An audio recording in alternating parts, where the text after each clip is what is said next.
The 2019-2020 Raptors season has now begun. And what a first game of the year. I mean, I think you guys can all agree with me that game today did not disappoint. It really didn't. Now, before we get into the actual basketball game itself, if I sound a little bit off and this is your first time watching me this year or at all, first off, welcome.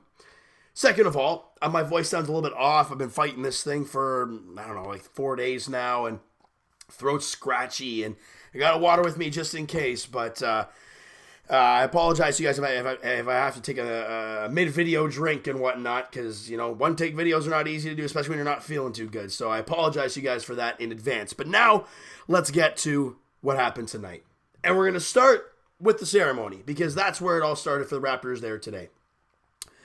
And, you see the Raptors come out in their spiffy-looking jackets. I mean, I think we can all agree those jackets were nice. Those jackets were really spiffy looking. And, hey, anyway, I can get one myself. I will find a way to do so. And then you see them do the highlight packs from last year and just bringing back the memories and seeing Kawhi and, everything that went down last year for the Toronto Raptors. I mean, it brought back memories, brought back emotions. It was awesome to watch. And then you saw the guys get their rings. You see the little dances they going up to Adam Silver. I love it. And seeing Kyle Lowry at the end of it get the microphone, thank the crowd, thank everybody, and bring all the teammates together that were on the team last year. And point up at the excuse me. This is what I'm talking about, people. This mid-video drink. All right. And he points up to the rafters with the teammates that they were on the team last year. And they get a countdown from 5. And they pull the banner down, and it's just beautiful. 2019 World Champs, and it is nice to see that, people. I know we know they won it. You see the rings. But to see that banner up there every time you go to Scotiabank Arena, I mean, it is going to be nice to see day in, day out at Scotiabank Arena. All right, guys. So now with that all out of the way, the ceremonies and whatnot, let's get to the game itself. Because, man, it did not disappoint, as I said early on. Now, with no Zion Williamson in the lineup for the Pelicans, obviously the hype train maybe pumped a little bit for Pelican fans and really NBA fans in general, I guess, because they were watching waiting to see Zion in the first game. You're not going to see him for a little while because the guy's injured a lot. So we're going to see how that plays out, but I haven't seen him play consistently yet, so I haven't bought into anything Zion-wise yet. Look, he's huge. He can dunk. He's a strong dude. Got to be able to stay on the court, my man. That's all it is. All right? Now, in the first quarter, the Raptors started out awful. I mean, it was just not a pretty first quarter for the Toronto Raptors. They were down, 11 at one point, 13 maybe at one point, and it was just rough. Turning the ball over, not making shots, allowing them to make shots on easy buckets. I mean, it was just not a pretty first little bit. But as the quarter went along, the Raptors found a way to adapt. They made a run of their own, and they were only down by 3 after one quarter of play, and that was really, really good to see. Now, in the second quarter, it was kind of back and forth, back and forth, back and forth. Unfortunately, the Pelicans were +2 in the second quarter, so they were +5 at the break. Now, at the break, the Raptors' turnover numbers were insane. The points off of turnovers were not pretty, and it just was not a pretty-looking score early on. They're only down by 5, though, so it's a very, very, serviceable game you can still win here. And in the third quarter, great teams find ways to adjust mid-game. Dwayne Casey was not good at mid-game adjustments. Nick Nurse is. And, for the Raptors, they come out in the third quarter and they dominate. They have a +7 third quarter, 32-25, and they turn the ball over one time, leading to 0 points. Huge third quarter, and you're +2 heading into the fourth. Big time third quarter. Now, in the fourth, again, it was kind of like the second quarter. Trading basket for basket, stop for stop. It was back and forth action. But the problem was, you were 117 with under a minute to play. Sorry, I think it was like 17 seconds. Norman Powell gets a ball up top. Looks like he's going to have an ISO shot. Pascal Siakam already fouled out of the game. Doesn't look too pretty. And Powell takes the shot. Look good? No, hits the back of the rim and pops up. Oh, okay. We're going overtime in game 1 of the season. Why not? Sorry, I would say Kawhi not, but that's over for Raptor fans and myself. And it sucks. But in overtime, the Raptors, look, I don't know where they found this gear from. It could be just the wanting to win mentality. They took that into that overtime 5 minutes and dominated the New Orleans Pelicans. I think they were down by 3 at one point in that overtime. And then they went on like a 9-0 run or something and just blew the game open. Big shots from Fred VanVleet late in the game. I think it was under a minute to play, where he made it a 5-point game. Huge buckets. And then seeing him be like, yeah, bring it on, crowd. And we're like, yeah, Freddie. I mean, it's awesome. Awesome to see Freddie VanVleet knock down a lot of shots in this game. We'll get to the statistics in a little bit. Excuse me, guys. A little bit of housekeeping, if you know what I mean. All right.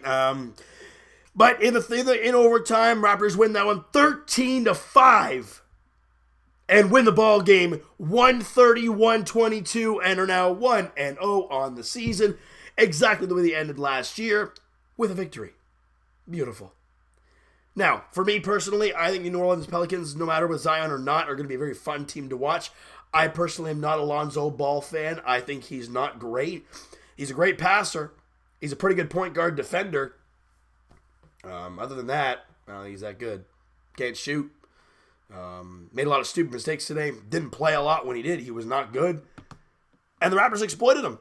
It's the way it is, you know. And I thought the Raptors just dominated the Pelicans today, like in certain aspects. Look, they put up a great fight. Brandon Ingram, that guy is something. I know the Lakers had to trade something to get Anthony Davis, but my goodness, Brandon Ingram, he looks good. Josh Hart, he looks good. Now, obviously, like I said, you have to trade something to get something, and getting Anthony Davis ain't too shabby. So the Lakers, they had to make a move, and the Pelicans, I don't think they fared too bad out of this trade. Now, let's run through stats here. Raptors only shot 41% from the field, but the Pelicans shot 42%.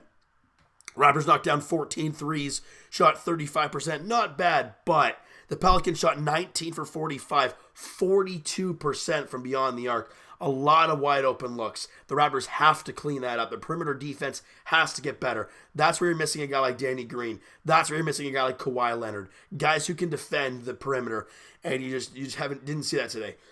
Excuse me, guys. Rebounds were +4 in favor of the Raptors. Offensive glass was even at 16 apiece. That's a lot of offensive rebounds for both squads. Assists, Raptors had 23 assists. They had 30. Again, their ball movement was really good. Again, I thought the Pelicans played a really good basketball game. The Raptors just outlasted them. That's just the way it was in that game today. Steals were 7-4 in favor of the Raptors.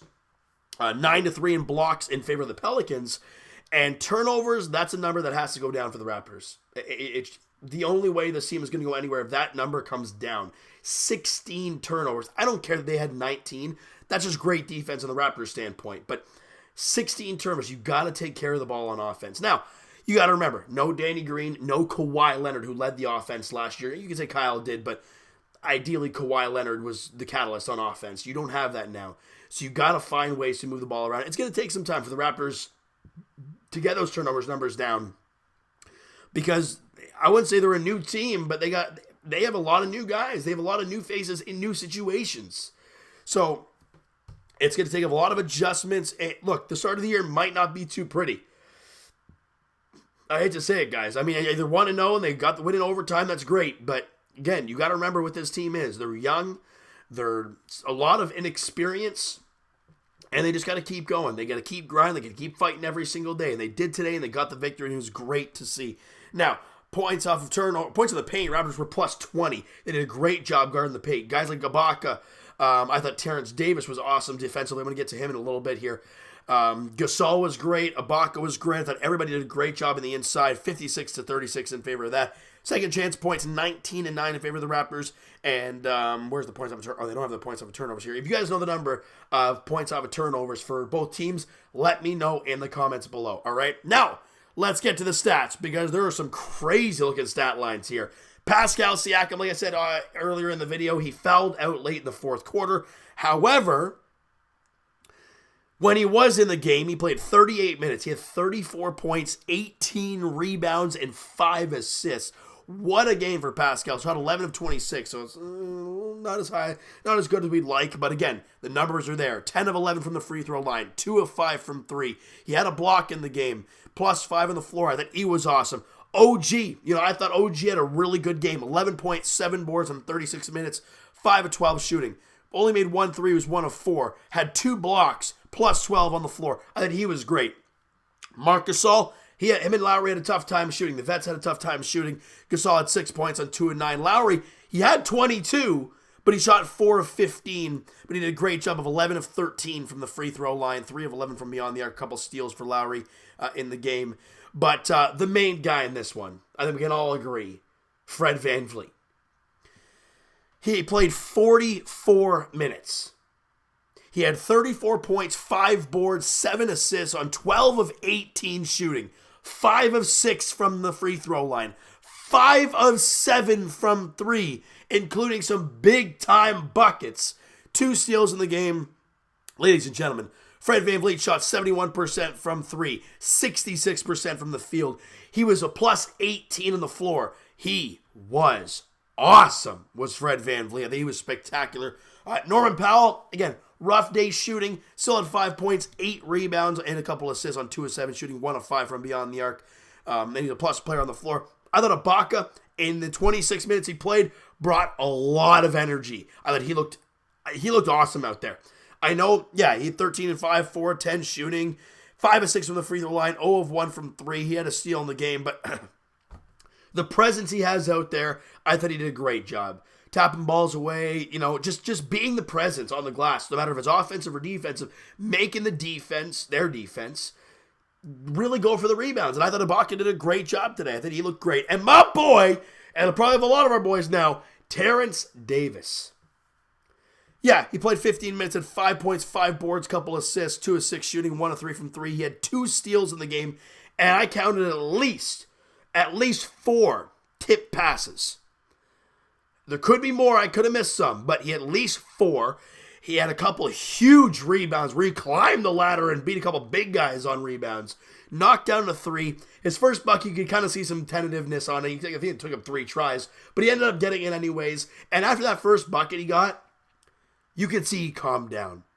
And for Terrence Davis, look, he's one of my new favorite players on the team. The weird part is, though, if you're looking at it from afar, he looks like Siakam. He's got the white headband as well. Yeah, he's shorter a little bit, and he's number 0. But again, from afar, if you're not looking at numbers or size, my goodness, they look the same.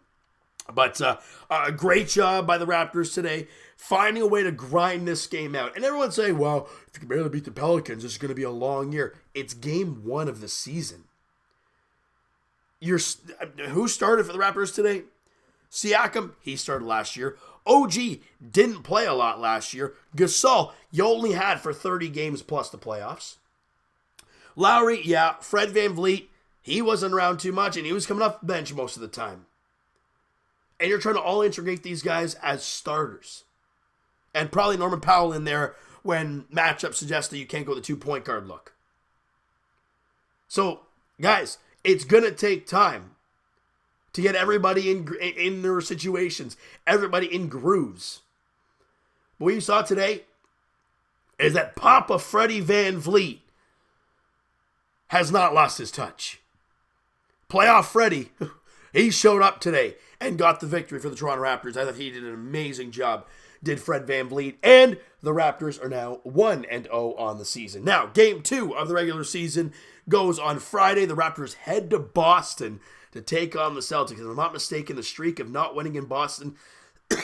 Oh, guys. Oh, I was doing so good. I thought I would hold that in. The record, excuse me, the streak of not winning in Boston at TD Garden. Oh, sorry. Having a breakdown here. I think it still lives on, if I'm not mistaken. And look, With the Boston Celtics, they added some really good pieces. They added Enes Kanter. They have Gordon Hayward now 100% healthy now. Obviously losing Kyrie, but they bring in Kemba Walker, so that's a great move in their part. Jason Tatum, Jaylen Brown. I mean, look, they have some great players, and Boston's going to be, again, a team that the Raptors are going to be battling near the top of the Eastern Conference. So this is an early test for the Toronto Raptors. It's on Friday. They have a couple days off. They're going to travel to Boston, play at TD Garden there on Friday. 7 o'clock tip-off there at TD Garden, all right? So you know what, guys? That is going to do it for this one. If you guys enjoyed this video and you guys enjoyed today's game, smack that like button to appreciate that. Hit the subscribe button if you guys have not already. Comment down below your thoughts on the game, your thoughts on your MVP, minus Fred VanVleet, no doubt. You can give it to Pascal if you want. I wouldn't be opposed, but my guy is Fred VanVleet for the amount of clutch shots he had in this game. He was awesome. What are your guys' thoughts overall on this Raptors team this season? What do you think of the ceremony before the game? I want to hear your guys' thoughts about everything towards the Toronto Raptors team. And Twitter is down below for myself, guys. Follow up, send me a DM, do all that great stuff. And I will talk to you guys Leafs edition very shortly as they lost to the Boston Bruins at TD Garden. We're not going to talk too much about that right now. And as for the Raptors, like we talked about, they'll play at TD Garden on Friday as they head to Boston to take on the Celtics. 7 o'clock tip-off. Thank you guys so much for listening and watching. Hope you guys enjoyed this video. Talk to you guys then.